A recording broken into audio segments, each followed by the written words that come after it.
sahabat sehat Karolus, perkenalkan nama saya Dr. Cindy, spesialis penyakit dalam, subspesialisasi di bidang reumatologi.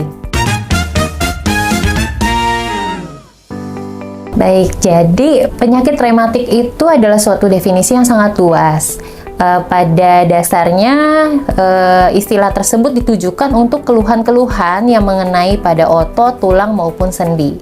Untuk bidang reumatologi sendiri, kami membaginya menjadi berbagai macam penyebab. Misalnya, reumatik karena autoimun, misalnya lupus, rheumatoid arthritis, psoriatic arthritis, atau penyakit reumatik karena penuaan atau degeneratif, misalnya osteoartritis atau pengapuran sendi. Penyakit reumatik karena tulangnya keropos, misalnya osteoporosis. Atau penyakit reumatik karena asam urat tinggi, kita sebut dengan gout arthritis, dan juga masih banyak lagi kategori penyakit reumatik lainnya. Untuk gejala dan tanda penyakit reumatik adalah nyeri pada persendian maupun pada otot. Seperti itu gejalanya. Nah, cuma biasa kita akan membaginya menjadi nyeri yang bersifat inflamasi atau nyeri mekanik untuk semakin mengerucutkan apa sih penyebab reumatiknya. Nah, nyeri inflamasi biasa kita temukan pada pasien-pasien autoimun. Ciri khasnya adalah nyeri pada sendi-sendi, biasanya terjadi memberat saat pagi hari maupun subuh-subuh, membaik dengan pergerakan. Nah, beda dengan nyeri karena mekanik, biasa terjadi pada pasien osteoartritis atau penuaan sendi. Justru nyerinya itu membaik kalau kita istirahatkan, memburuk kalau kita ajak beraktivitas.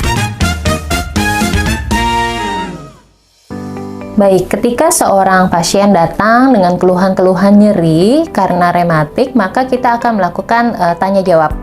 Tanya jawabnya itu harus cukup lengkap, termasuk dengan sejak kapan mulai gejalanya, di mana saja sendi yang terkena gejala tersebut, pencetusnya apa, lalu membaiknya jika apa, adakah faktor-faktor lain yang berkaitan, misalnya ada kelainan pada kulit seperti psoriasis atau merah-merah di pipi seperti pada pasien SLE dan lain-lain.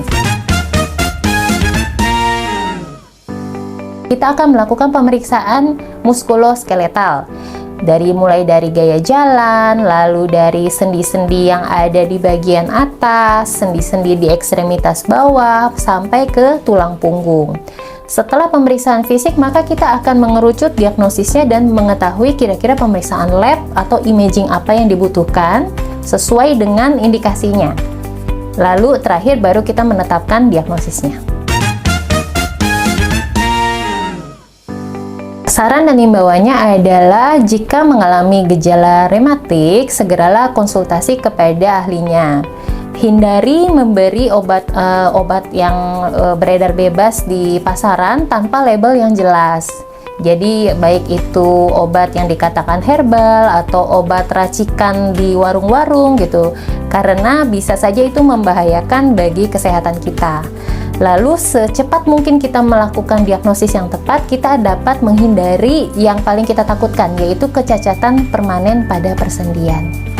Sekian untuk bincang-bincang reumatologi pada sesi kali ini, dan kita akan bertemu lagi pada sesi berikutnya.